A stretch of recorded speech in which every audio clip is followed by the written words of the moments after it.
Hello, I'm Janet from Hypnotherapy Kent, and I've come along today to help you all cope with some stress and anxiety issues.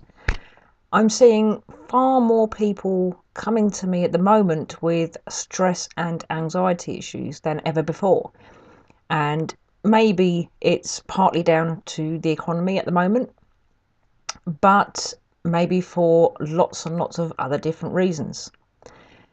Now, stress is a very, very individual thing. What one person finds stressful, another person won't. And conversely, what that other person will find stressful, the first person won't. So it's a very individual thing. Now, stress can have some very, very bad side effects and some awful symptoms to suffer by. It is linked to your fight or flight mechanism inside your body. And it's a very, very intrinsic thing to have. Now, your fight or flight is there to protect you, and it's been in us ever since we were put on the planet. So basically, your fight or flight is there to either help you fight conflict or a perceived threat, or if you think you cannot fight it or you don't have a big chance of winning, to run away. So it's all around survival. So if we apply that to the 21st century, there's lots and lots of threats out there, or what we perceive as threats. Most of the threats we just take on the chin every day of our lives and we carry on as normal. Every now and again, though, one thing will come along which will simply knock us off our feet for no particular reason that we can grasp hold of or get into our minds. And this is the kind of stress that I'm going to talk about today, because this is what a lot of people seem to be suffering from at the moment. So I'm going to discuss with you how we find certain situations stressful, what it actually is that we do within our own minds and bodies that helps this stressful situation accumulate, and also the feelings that go along with that stressful situation, how those feelings seem to rumble along and get worse and worse and bigger. So how do we perceive stress? This is the thing. How do we perceive it? I'm going to start by explaining how we take in information, which is a very, very NLP based concept. It's called the communication model. And this is how we all operate. And it's absolutely vital that you understand this concept, because this will stand you in very, very good stead for the future and how to cope with events in the future. So basically, what happens is the outside world. We have life going on around us all the time, every second of every day. Now, it is said that we can take between 2 million and 2 billion pieces of information in through our five senses every second of every day. That's huge. That's massive amounts of information. Now, if we were to be consciously aware of that amount of information coming into us, our minds would simply pop within a very short space of time. So we have this coping mechanism within our minds to help chunk down on that information. So the information comes in, so we have an outside event, so something happens. What happens then, as it comes through our five senses, is we filter it. And it goes through three distinct filters. Okay, and then the first one we have is deletion. So we delete lots of information that we don't find wholly useful or relevant at that time. So we'll take bits out that we don't find useful. Now, to apply that to you, if you've ever had the concept of maybe looking for your keys, you can't find your car keys and you're in an awful rush, you're late for work, and you're ransacking the house, you're turning it upside down, and you can't find your keys anywhere. You've looked everywhere, twice, and stupid places. Why we're looking stupid places, who knows? You know they're not going to be there. Yet all of a sudden they will turn up right on the coffee table or on the side of the kitchen, right in front of your eyes the whole time. Now, they've always been there. They were there when you were looking the first time round. You just deleted them at that moment. And this is what we do to filter down on the amount of information that we have. Okay, so the first one is deletion. The second filter that the information goes through is distortion. Now, distortion can be used in either a good way or a bad way. In good ways, that's great. We can take a bad situation and distort it into, it wasn't so bad. It's just life. But then we can flip it on its head and use it the other way around. And we can take quite a trivial event and blow it out of all proportion. How many times have you ever heard that in your life? Making a mountain out of a molehill. So we can distort things. And then the last filter that the information goes through is a filter of generalization. A generalization is great if you put it into a concept of learning how to use a door. You either push or pull a door. You either twist a knob or you pull a handle up and down. That's as simple as it gets. And you need to learn it once or twice and you've got it for the rest of your life. You don't need to learn to open every door that you ever come across, which is fantastic because it means that we can just get on with the rest of our lives and learn something new. Again, generalisation can work either in a good way or a bad way. So we can generalise in a bad way. If you've ever been hurt by someone of a particular height or colour or smell or nationality, you get hurt badly by someone like that, we generalise that all people of that shape, size, creed, colour, race, whatever it is, are all the same. This is a massive generalisation. And we can use generalisation in life as well. So if you've ever tried very hard to get over a problem that you've had and you keep failing, then you'll generalise and say, well, it's no point trying. It'll all turn out bad anyway. I know people who have said that too. So that's the filters that it goes through. Now, that will leave you somewhere between 5 and 9 pieces of information taken from that one outside of event. Your conscious mind is tiny. It can only hold a very, very small piece of information. So we say in the NLP world roughly around 7 pieces of information because it's anywhere between 5 and 9. So we'll just take the middle figure and say 7. So if you think you're sitting there now and you're watching this video, it's 1 piece of information. You're also listening to the audio, which is 2 pieces of information. You'll also be thinking about some things that I've said, and your mind will be active and applying those to situations in the past. That's 3 things. You may be sitting there drinking a cup of coffee and not spilling it down your front. That may be 4 things. So you can see how quickly these 7 things can get used up in your mind. Now, in order for something else to come in to your mind, something will have to pop out to make room for it. If your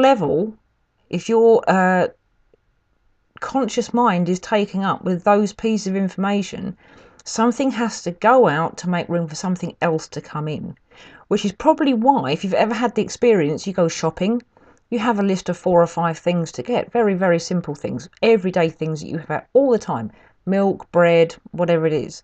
You'll go to the shop, you'll come all the way back, and you'll have forgotten 1 thing. That's because probably on the way there, something has caught your attention or something's popped into your mind that you think, oh, must do that when I get in. Something from the shopping list has popped out to make room for that thought to come in. So those 7 pieces of information or 5 and 9 pieces of information that you have left will then be your version of the first event, the outside world event. Now, as you can understand now, that's going to be far, far different from what actually happened. What you're left with in your mind is your information that is enough for you to manage. It's your version from your values and your beliefs, what's important to you. Now, that little picture you have in your head there, that's going to dictate how you feel about it. So if you've deleted and distorted and generalized in a good way, you're going to start feeling good. You're going to have feelings of maybe being happy or relaxed or excited or motivated, whatever it is you're thinking about. But conversely, if you're using those pictures in a bad way and putting a negative spin on it, you're going to start creating some bad feelings that go along with it. If you've taken an event and you've spun it in a bad way, you may be feeling angry, frustrated, depressed, you name it, the list is endless. So based on how you're feeling about the picture that you've had in your head, you have the feelings that now go with it. That's going to affect your physiology. If you're excited and you're motivated, you're going to be upright, your shoulders are going to be back, your lungs are going to be full, you're going to want to go out and do something. You're going to be full of energy. But if you're using that picture in a bad way and creating bad feelings, then your physiology is going to be far different. You may be hunched over, your head may be down, your shoulders may come up to your ears because you're getting stressed over something. Now, if you're in that kind of physiology, how likely is it that you're going to get up and do your utter best to rectify the problem in front of you? Not very likely. So there comes the next part of the communication model. Your physiology will then affect the results that you get. If you go out and get something because you're feeling good, that then will come back into the system. You'll process it again through your filters. You'll make the internal representation from the picture that you have left. It comes down to how you feel, and the wheel keeps spinning. That's why very sort of highly motivated people, they just seem to go on and achieve more and more and more. Rich people seem to get richer and richer and richer. And then obviously on the other side of the coin, you've got pessimistic people who just never seem to get what they want. There you go. That's the reason why, because this circle is still turning, but it's turning in a negative way. So if you have a bad physiology because you're feeling bad and you have a bad image in your head of the outside events, you're very, very unlikely to get up and achieve something. Okay, it affects the results that you do. So here we go, applying it to stress. So you've had a situation, or you've got a person in particular that's causing you a problem. So that information is coming into you. You are deleting and distorting and generalizing what is said and done. And then you are left with an internal representation in your mind, this picture in your head about what that event actually meant to you. And again, it's causing feelings inside you. Now, here's the thing. Here's the NLP side of things. That picture you have in your head, when you hear people saying, I'm making a mountain out of a molehill, or I'm blowing things out of proportion, you can bet your bottom dollar that the picture they have in their mind is so big, is so bright, is so overwhelming that that's all they see. They wake up in the mornings, it's the first thing on their mind. It's the last thing they see when they go to bed at night. That's because the picture is so large that they physically and mentally can't cope with it. And that's when they come to see me. But you don't need to come and see me to rectify this problem. And I shall tell you how you can do this now yourselves. In NLP, the picture you have in your mind is made from small, distinct qualities. Okay, like the colour, the sharpness, that kind of thing. We call those submodalities. They're the finer distinctions of a larger picture. So if you have something like this that's troubling you and it's got out of proportion for you, you've made it too big. Okay, so here's what you need to do about it. First of all, you need to concentrate on what that picture actually is. Okay, what springs to mind when you think about it. And then in your mind's eye, I just want you to shrink that picture right the way down to something near a postage stamp size. Smaller if you like, but you make it nice and small. And then you drain all the colour out of it. So it's not big and bright and eye-catching. You make it dull and dark and dingy and something that you wouldn't particularly want to look at if you had the choice. Okay? And then the last thing you do, because you've made it nice and big and it's the first thing you see, it's probably very, very close to you. So I want you to push it away. Just like a massive, massive gust of wind has come along and it's blown that postage stamp right off into the distance. And as you're doing that, I could almost bet you my last penny that those feelings you had inside of you are starting to diminish quite considerably. So that's a very, very easy thing that you can do right now with anything that's bothering you. Doesn't matter what it is, what situation, what person, or when it happened even.